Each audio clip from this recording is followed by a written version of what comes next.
My wife laughed at my business every day until the moment she realized it had grown into a $50 million empire. I still remember the exact moment the idea hit me. It was a Tuesday morning in October, and I was sitting in my cramped cubicle at Tech Solutions Incorporated, where I'd been working as an IT support specialist for the past 7 years. The office was buzzing with the usual sounds, keyboards clicking, phones ringing, and my supervisor Mike yelling at someone about a server issue. My desk phone rang for what felt like the 100th time that day. IT support, this is Alex. I answered automatically. Hi, yes, I missed the trash pickup this morning because I forgot what day it was. Now I have to wait another week with a full bin. Do you guys handle that sort of thing? The elderly woman on the other end sounded genuinely distressed. I'm sorry, ma'am, but we're corporate IT support. You need to call city services for that. After redirecting her to the right department, I leaned back in my chair and stared at the ceiling. It was the third call this week about something completely unrelated to our company's IT infrastructure. People were constantly confused about who to contact for various services.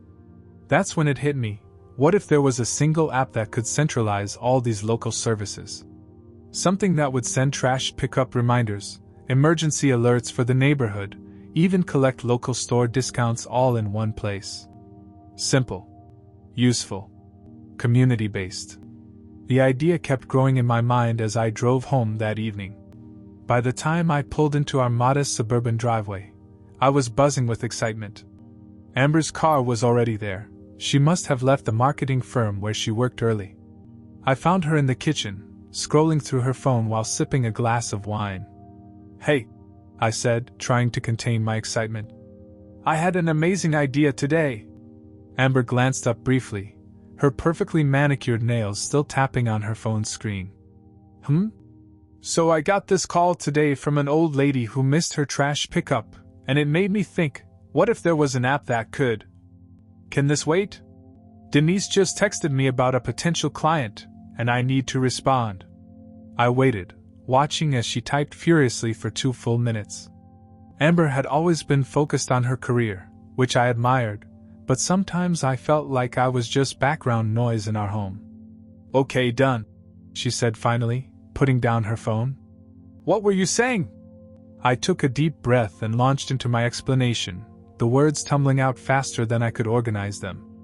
I described how the app would work, how it could bring communities together, and how it could solve real problems for real people. As I was mid-sentence explaining the garbage alert feature, Amber took a sip of her coffee and suddenly burst out laughing, almost choking on her drink. I'm sorry, she said, wiping her mouth. But that's literally the dumbest thing I've ever heard. Who needs a garbage alert? People have been taking out trash for centuries without an app. Her words stung, but I pressed on. It's not just about trash. It's about centralizing community resources. Emergency alerts, local store discounts.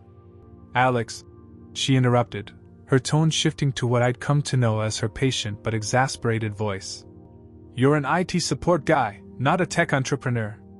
Leave the app ideas to the professionals. But I know how to code. I've been learning advanced development in my free time. Your free time would be better spent looking for a promotion at your actual job, she said, standing up to refill her wine glass. Or helping me network. I've got that dinner with potential clients next week, and you promised you'd be there. I nodded silently, the excitement that had been bubbling inside me all afternoon now completely deflated. That night, after Amber had gone to bed, I sat at our dining room table with my laptop open. Despite her dismissal, I couldn't let go of the idea. I began sketching the app's interface, mapping out functions, and researching local APIs I could potentially connect to. The more I worked on it, the more convinced I became that this could actually work. Over the next few weeks, I continued refining my concept during lunch breaks and late at night after Amber fell asleep. When she caught me working on it one evening, she just sighed. Still on that trash app thing? She asked, arms crossed. It's called GridSnap, I replied, not looking up from my screen. And yes. Well, could you at least not leave all your notes and diagrams all over the dining table? We have company coming this weekend. After that, I knew I needed a different workspace. That's when I called my old college roommate, Marcus. We hadn't hung out much since I got married. Amber had never particularly liked him, calling him unmotivated, because he freelanced as a graphic designer rather than working for an established firm. "Hey Marcus, I've been working on this app idea, but I need some space to spread out. Any chance I could use your basement a few nights a week?" "Dude, absolutely." Marcus sounded genuinely excited. "I've got a spare desk down there already." "What's the app about?" When I explained it to him, unlike Amber, he didn't laugh. Instead, he asked questions, offered suggestions, and even volunteered to help with some of the design elements. The following Friday, I packed up my laptop and notebooks and told Amber I was going to hang out with Marcus. "Just don't come home drunk," she said dismissively. "And remember, we have brunch with my parents Sunday." I kissed her cheek, but she barely looked up from her magazine. Marcus's basement became my sanctuary. It wasn't fancy, just a converted space with old carpet and a mismatched desk and chair, but it was quiet, and Marcus brought me coffee and asked about my progress. For the first time in months, I felt heard. "So your wife thinks this is dumb?" Marcus asked one night, looking over my shoulder at the early prototype. "She literally laughed in my face," I admitted. "Called it my loser project last week when I asked if she'd be willing to try the beta version." Marcus frowned. "That's rough, man. Amber always struck me as ambitious. But I thought she'd support your ambitions too." I shrugged, not wanting to dive into the state of my marriage. "She's practical. Wants me to focus on climbing the corporate ladder. While you're building your own ladder," Marcus said with a grin, pointing at my screen. "Keep going. This could be something." And so I did, night after night, while my marriage grew increasingly distant. Amber stopped asking where I was going in the evenings. I stopped trying to tell her about my progress. When we did talk, it was about household chores, bills, or her work events. The spark that had brought us together in college, that sense of building a future together, seemed to have burned out, replaced by her conviction that my dreams weren't worth taking seriously.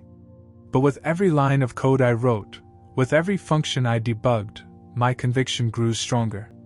This app wasn't just about proving Amber wrong anymore.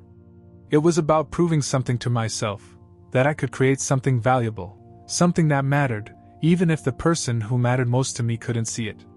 As autumn turned to winter, GridSnap began to take shape. And so did the growing distance between my wife and me, a distance measured not just in her laughter at my ambitions, but in the silence that followed when I stopped sharing them with her at all. By the third month of development, GridSnap had become my secret life. Our home had transformed into a way station, a place where Amber and I merely crossed paths between our separate pursuits. I'd wake up at 5 a.m. to work on the app before my IT job, then head to Marcus's basement after dinner for another 4 hours of coding.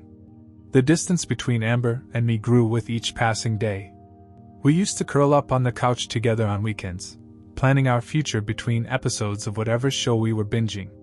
Now, she spent Saturdays brunching with her colleagues, while I hunched over my laptop, fine-tuning the notification system for GridSnap. "I'm meeting Justine and Rachel for drinks tonight," Amber announced one Friday evening as she applied her makeup in front of the bathroom mirror. I stood in the doorway, watching her transform into someone I barely recognized anymore, someone who seemed increasingly uncomfortable in my presence. "Sure," I replied. "I've got some work to catch up on anyway." She paused, mascara wand midair. "Work? Or that app thing? Does it matter?" I asked. Her sigh was heavy with disappointment. "Alex, when are you going to let this go? It's been months. You haven't even gotten a single download." "It's not ready yet," I said, my voice steady despite the familiar ache of her dismissal. "Rachel's boyfriend just secured seed funding for his startup, you know. $2 million. She resumed applying her makeup. "He's a real entrepreneur." The "unlike you" hung unspoken in the air between us. That night at Marcus's basement, I channeled my frustration into productivity. I finally cracked the issue with the community message board function and integrated a local store promotion system that would allow businesses to post their deals directly to users in their neighborhood. "Holy shit, man," Marcus said, returning from a late design gig to find me still coding at 1 a.m. "You're really going all in on this. Someone has to believe in it," I muttered. Marcus leaned against the desk, arms crossed. "I believe in it. This community board feature is genius. People are always complaining about missing neighborhood announcements." I looked up from my screen, surprised by his enthusiasm. "You think so?" "Absolutely. The ability to see all your local stuff in one place? That's useful. I hate having to check 3 different websites just to figure out if the community pool is open." His words were like water in a desert, the first genuine encouragement I'd received in months. The next week, I took a risk and launched a beta version in our own neighborhood. I printed flyers with QR codes and quietly distributed them in local coffee shops and the community center. Each night, I watched anxiously as the user count ticked slowly upward, 5, 12, 28, 47. By day, I still answered endless IT support calls. "Have you tried turning it off and on again?" became the mantra that funded my real passion. My supervisor noted my distraction but couldn't complain about my performance. I'd automated most of my workflows months ago to free up mental space for GridSnap. One evening, while I was deep in code at Marcus's place, he burst through the door clutching his phone. "Bro, this is actually smart. I used it to grab a deal at that bakery near 3rd. Saved $8 on a birthday cake for my mom." I stared at him blankly for a moment before the realization hit me. He was talking about GridSnap. He'd actually used it. And it had worked. That single sentence, that real-world validation, meant more than 1,000 of Amber's sarcastic jabs. In that moment, I knew I wasn't chasing a fantasy. At home, Amber had stopped asking about my hobby altogether. One night, I overheard her on the phone with her mother. "No, Mom, he's still doing that computer thing. I don't know what it is, really. Some trash app or whatever." The following weekend, she left a note on the kitchen counter. "Gone to Palm Springs with the girls. Back Monday. Leftovers in the fridge." No call. No invitation. Just a note. I stood in our empty house and felt a strange sense of relief. Without Amber's cloud of doubt hovering over me, I could breathe. I moved my operation from Marcus's basement to our dining room table, spreading out my notes, and working uninterrupted for 48 hours straight. By Sunday night, I'd added an emergency alert system that could notify users about local incidents, from power outages to school closures. I'd also built a simple dashboard for local officials to push important announcements directly to residents. When Amber returned, tanned and oblivious, she barely glanced at the dining room table where GridSnap had been born. "You should come next time," she said absently, unpacking her weekend bag. "Rachel's new boyfriend joined us. He just closed another round of funding. Very impressive guy." I nodded and smiled, but inside I wasn't listening. I was thinking about the email I'd received that morning from a neighborhood association president in the next town over, asking if GridSnap could be expanded to their community. While Amber was busy chasing the success of others, I was building my own, one line of code at a time, every click of the keyboard fueled by determination and the growing realization that I no longer needed her approval to know I was onto something real. Spring arrived, and with it came an unexpected surge in GridSnap's growth. What had started as a trickle of local users was steadily expanding outward, neighborhood by neighborhood, like ripples in a pond. The user count climbed from hundreds into thousands, each notification ping on my phone a small victory. I'd refined the interface based on user feedback, added a local events calendar, and streamlined the emergency alert system. The app was becoming what I'd envisioned, a digital town square that connected communities in ways they never knew they needed. One Tuesday afternoon, while answering support calls at my day job, my personal email pinged with a message that made my heart race. From Detroit Community Alliance subject, "Interested in your app solution. Dear developer, our neighborhood association has been using GridSnap for the past month, and found it incredibly effective. We're interested in discussing the possibility of white labeling the app for our citywide community initiative. Would you be available for a call this week? I stared at the screen, reading the email 3 times to make sure I wasn't imagining things. A real organization wanted to discuss a business partnership. My hands trembled as I typed a response, scheduling a call for the following day during my lunch break. That evening, I came home to find Amber scrolling through travel websites on her laptop. "I'm thinking Cancun," she said without looking up. "Justine knows a resort with private villas. We could go the last week of May." "We?" I asked, surprised by the sudden inclusion. She glanced up, as if remembering I existed. "Well, I'm going regardless. But you could come if you want. You've been so absent lately. Might be good for us." I thought about the meeting I'd scheduled with the Detroit group. About the dozens of user emails waiting for responses. About the new features I was developing. "I don't know if I can take time off right now," I said cautiously. Amber's eyes narrowed. "Because of work? Or because of that app thing?" "Both, actually. The app is gaining some real traction." She closed her laptop with a snap. "Alex, please tell me you're not still wasting time on Trashman or whatever it's called." "GridSnap," I corrected automatically. "And yes, I'm still wasting time on it. While I've been promoted twice, you're still answering the same tech support calls and playing Startup Founder at night," she said, her voice sharp with frustration. "When are you going to join the real world?" I didn't argue. Instead, I retreated to our spare bedroom, which had gradually transformed into my home office. As I closed the door, I heard her on the phone, laughing with one of her friends, planning the trip without me. The next day, the call with the Detroit Community Alliance exceeded all my expectations. They didn't just want to use GridSnap, they wanted to expand it, offering to connect me with their network of neighborhood associations across Michigan. "We've been looking for something like this for years," explained Marlene, their community outreach director. "Most civic engagement apps are clunky and designed by people who don't understand what communities actually need. Yours is different." That evening, I was so excited I decided to try sharing the news with Amber.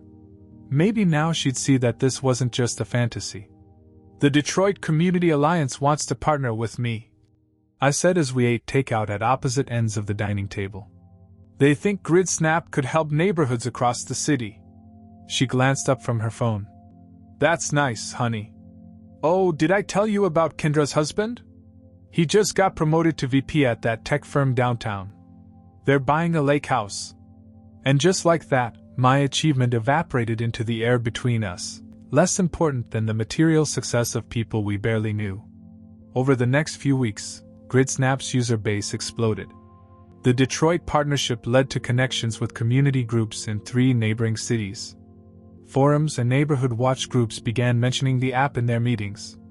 Local businesses started contacting me directly, asking how they could be featured in the deals section. One night, I sat at my desk staring at the analytics dashboard in disbelief. The app had just crossed 100,000 users. 100,000 people were using something I had built, something Amber had laughed at and dismissed for months. My phone buzzed with a text from her. "Having drinks with Melissa from work, she just got engaged to a venture capitalist. So exciting. Don't wait up." I put the phone down and smiled to myself. While Amber was busy admiring other people's successes, she was completely blind to what was building right under her nose. That very evening, as she was clinking glasses with her friends, I received another email. This one wasn't from a community group or a small business. It was from the innovation department, requesting a meeting to discuss GridSnap's potential as a civic engagement tool. Something big was coming. I could feel it. And Amber had no idea. The email from the innovation department led to a virtual meeting that changed everything. I took a rare personal day from my IT job, setting up my laptop in our living room for the 10 a.m. call. "Mr. Alexander Chen?" A woman in a crisp blazer appeared on my screen, flanked by 2 serious-looking men with badges visible on lanyards. "Yes, that's me," I replied, suddenly feeling underdressed in my casual button-down. I'm Catherine Reeves, Director of Civic Innovation. We've been monitoring the adoption rate of GridSnap across 3 counties now, and I have to say, we're impressed. My heart hammered in my chest as she continued. Our department has been tasked with finding digital solutions to improve community engagement and emergency preparedness. Your app has organically accomplished what several of our million-dollar initiatives failed to do. The meeting lasted 90 minutes, during which they asked detailed questions about GridSnap's architecture, scalability, and security protocols. I answered honestly, explaining that while I'd built robust systems, I was still a one-man operation with limited resources. That's precisely why we wanted to talk, said one of the men, introducing himself as the department's technical advisor. We believe GridSnap has potential beyond its current scope, but it would need significant infrastructure to scale properly. By the end of the call, they had proposed something I hadn't even considered, connecting me with potential partners from the private sector who might be interested in acquiring and expanding GridSnap. 3 days later, I was on another call, this time with executives from City Grid Tech, a major infrastructure platform that specialized in digital solutions. Their CEO, a former Silicon Valley veteran named Raymond Park, didn't waste time on pleasantries.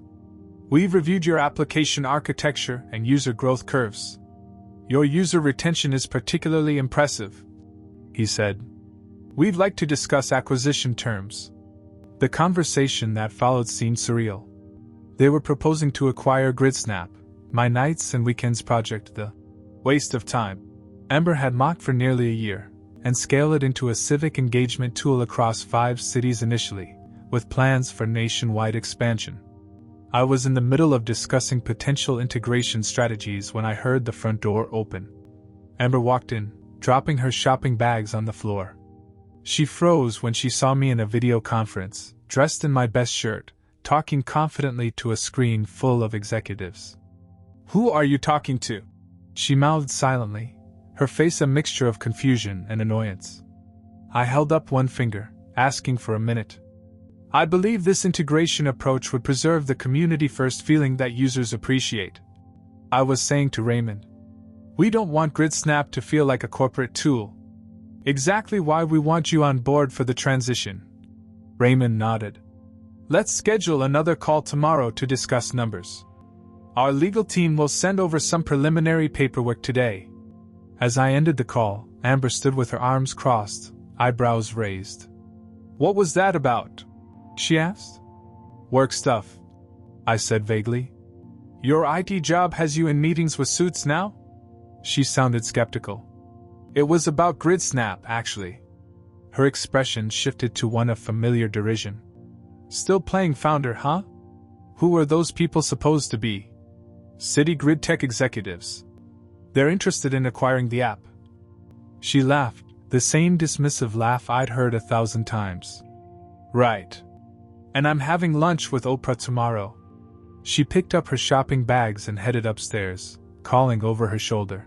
Don't forget we have dinner with my boss on Friday. That night, I received an email with preliminary acquisition paperwork attached. The number at the bottom made my vision blur, $50 million, with a 2-year integration contract for me as a consultant. $50 million. I sat motionless in our spare bedroom, staring at the screen until my eyes burned. This wasn't just validation, it was life-changing. All those nights in Marcus's basement, all those weekends working while Amber was out with friends who understood ambition, all the mockery and dismissal, it had led to this moment. I printed the paperwork and spent hours reviewing every clause, making notes for questions. Around midnight, I heard Amber come to bed without checking on me. The next morning, I called Marcus. Can I crash at your place for a few days? Something big is happening with GridSnap. Hell yes, he said without hesitation. The basement's always open. I packed a suitcase with my clothes and essentials while Amber was at work. I left a note saying I was staying at Marcus's to work on a project, knowing she would assume it was more wasted time on the app. For the next 3 days, I negotiated terms with City Grid Tech's legal team from Marcus's basement, the same space where GridSnap had truly been born. When the final contract was ready, Raymond arranged for a notary to meet us at a downtown office space they'd rented for the occasion. "Congratulations, Mr. Chin," the notary said as I signed the last page. "You've just completed a significant transaction." I looked down at the signature, my name, in ink, making official what had once been just a flickering idea born from an old woman's confused phone call about trash pickup. That night I didn't go home. I stayed at Marcus's place and made one last decision. I wouldn't tell Amber about the money. Not yet. First, I needed to understand what I wanted for my future, and whether she had a place in it. 2 weeks passed in a blur of meetings, paperwork, and planning sessions with the City Grid Tech team. I stayed at Marcus's place, only returning home briefly when I knew Amber would be at work to grab more clothes and essentials. Each time, I left a short note saying I was working on a project and would be in touch soon. She texted occasionally, her messages growing increasingly irritated. "Are you seriously still avoiding coming home? This is childish. My parents are asking about you. What am I supposed to tell them? At least answer your phone. This is ridiculous." I responded only to say I was safe and busy with work. I knew it wasn't fair to leave her in the dark, but I needed time to process everything that had happened, and to decide what came next. Raymond and his team had set up temporary offices downtown where we were planning the integration of GridSnap into their existing infrastructure. They'd assigned me a team of developers who treated me with a respect I'd never experienced in my IT support role. They asked for my input, valued my suggestions, and implemented my vision for how GridSnap should evolve. "The rebrand launch is scheduled for next Wednesday," Raymond informed me during our morning meeting. "We've got the press release ready to go, and marketing has arranged for coverage in several tech publications." I nodded, still not quite believing this was real. "Oh, and the local paper wants to do a feature on you," he added. "They're interested in the hometown success story angle. Would you be comfortable with that?" "I guess so," I replied hesitantly. "As long as it focuses more on GridSnap than on me personally." The reporter called that afternoon, asking about my background, my inspiration for creating the app, and my future plans. I answered honestly, explaining how a simple call at my IT support job had sparked the idea for a centralized community resource. "And what about support from family and friends during the development process?" she asked. I paused, thinking of Amber's laughter, her dismissals, her constant comparisons to real entrepreneurs. "I had one friend who believed in me from the start," I said finally, thinking of Marcus. "Sometimes that's all you need." The article was published 2 days later in the Sunday edition of the local paper. I picked up a copy on my way to the office, staring at my own face under the headline. "Meet the man behind GridSnap, the app that's changing how cities connect." The piece was better than I expected, focusing on the practical benefits GridSnap offered communities rather than sensationalizing the acquisition amount, which had been disclosed in a separate business section article. There was a quote from Raymond praising the app's intuitive design and community-first approach, and another from the state's innovation director about its potential to revolutionize civic engagement. My phone buzzed within an hour of the paper hitting newsstands. "Why is your name in this article?" Amber's text read. I didn't reply. 20 minutes later. "Alex, what the hell is going on? There's a whole business article saying your app sold for $50 million. This has to be a mistake." Again, I didn't respond. I drove to our house that evening, knowing Amber would be home. It was time to face the conversation I'd been avoiding. But when I pulled into the driveway, I sat in the car for several long minutes, gathering my courage. Finally, I used my key to enter. The house was eerily quiet. I walked through each room, noticing small changes.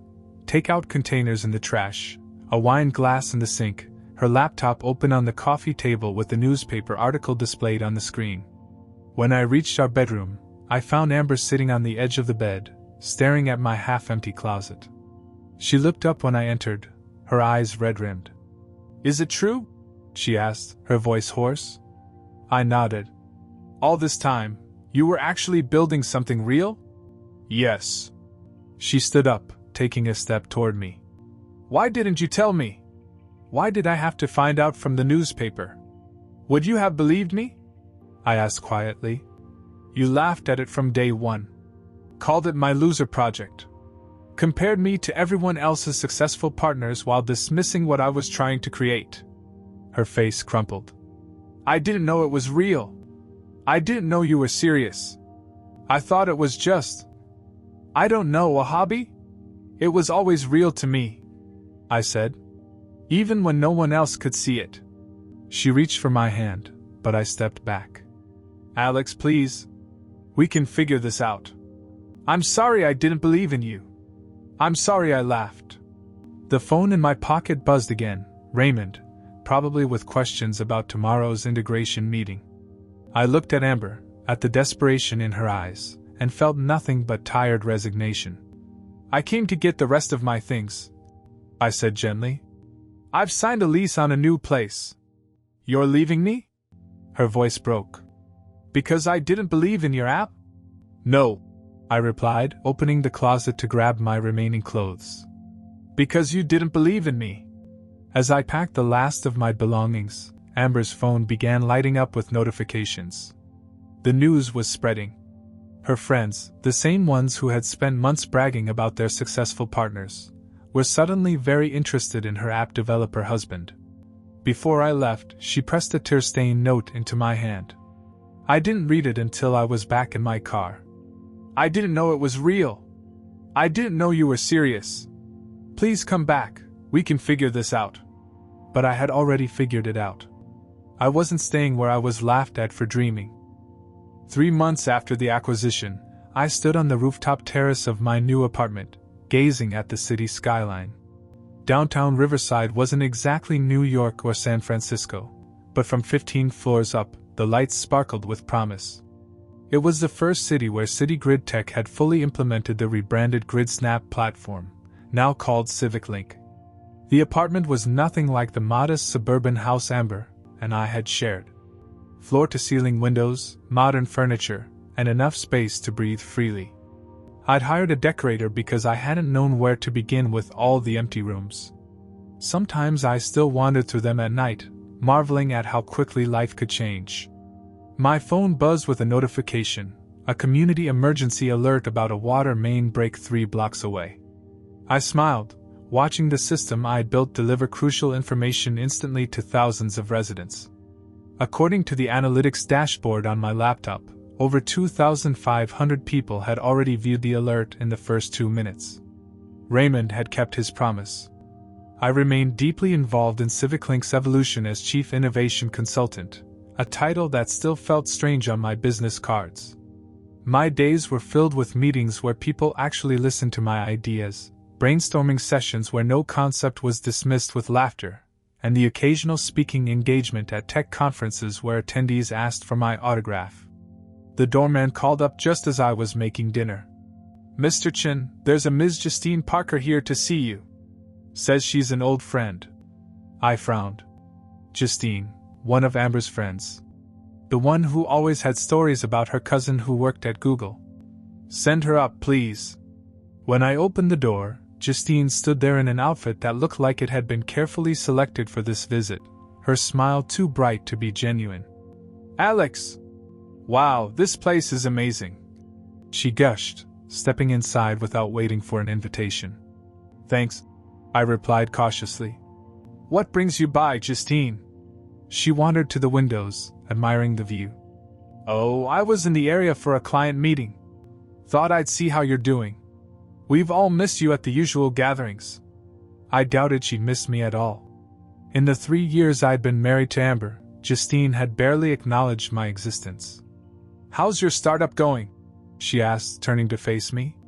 Amber mentioned something about an app? Sounds fascinating. The irony was almost too much. Now she wanted to know about the app thing she and her friends had dismissed alongside Amber for nearly a year. It's going well, I said simply. How is Amber? Justine's smile faltered slightly. She's adjusting. You know how it is. Big changes. I nodded but offered nothing more. She talks about you, you know. Justine continued, moving closer. She realizes what she lost. We all do, actually. She laughed nervously. Who knew Quiet Alex from IT would turn out to be the success story of the year? I stepped back, maintaining distance. It's getting late, Justine. Was there something specific you needed? Her expression shifted to disappointment. Just thought you might want some company. Or maybe to hear news about old friends. I appreciate you stopping by, I said, moving toward the door. After she left, I received 3 more texts from Amber's other friends within the week, all suddenly interested in catching up. One even suggested I might want to invest in her boyfriend's startup idea. I responded politely but briefly to each of them. Amber herself reached out periodically, her messages evolving from angry to pleading to resigned. Can we at least talk? Over coffee? As friends? I agreed to meet her once, at a cafe downtown. She looked smaller somehow, sitting at the corner table, nervously shredding a napkin as she waited. You look good, she said when I sat down. Success suits you. Thank you, I replied, unsure what else to say. I keep seeing Civic Link, everywhere now. The mayor mentioned it in his address last week. She attempted a smile. I get emergency alerts on my phone. It's actually really useful. That was always the point, I said quietly. I know that now. She reached across the table, not quite touching my hand. I was wrong, Alex. So wrong. I should have supported you instead of... It's okay, I interrupted, surprising myself with how much I meant it. It all worked out the way it needed to. We talked for an hour, and it wasn't terrible. There was even a moment of genuine laughter when she described her mother's shock at discovering her son-in-law was now a millionaire. But when we parted, we both knew we wouldn't be trying again. Some bridges, once burned, can't be rebuilt. Back in my apartment, I opened my laptop to the development environment for my new project. Nobody knew about this one yet, a platform that could help small businesses leverage community data to compete with larger chains. The code was still rough, the concept still forming, but I could see its potential clearly. As I worked late into the night, adding features and refining functions, I felt a familiar thrill. The same excitement that had driven me through all those nights in Marcus's basement was still there, untouched by success or wealth.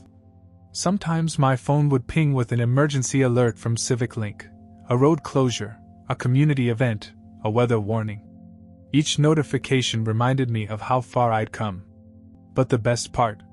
The next idea was already taking shape. Quietly. Steadily. Without fanfare or outside validation. Somewhere, someone was probably laughing at similar dreams tonight. Someone was being told their idea was worthless, their ambition misplaced, their vision naive. They wouldn't be laughing for long. Because the secret I'd discovered wasn't just about building a successful app. It was about believing in your own vision when no one else does, and having the courage to keep going, one line of code at a time, until the world finally catches up to what you knew all along.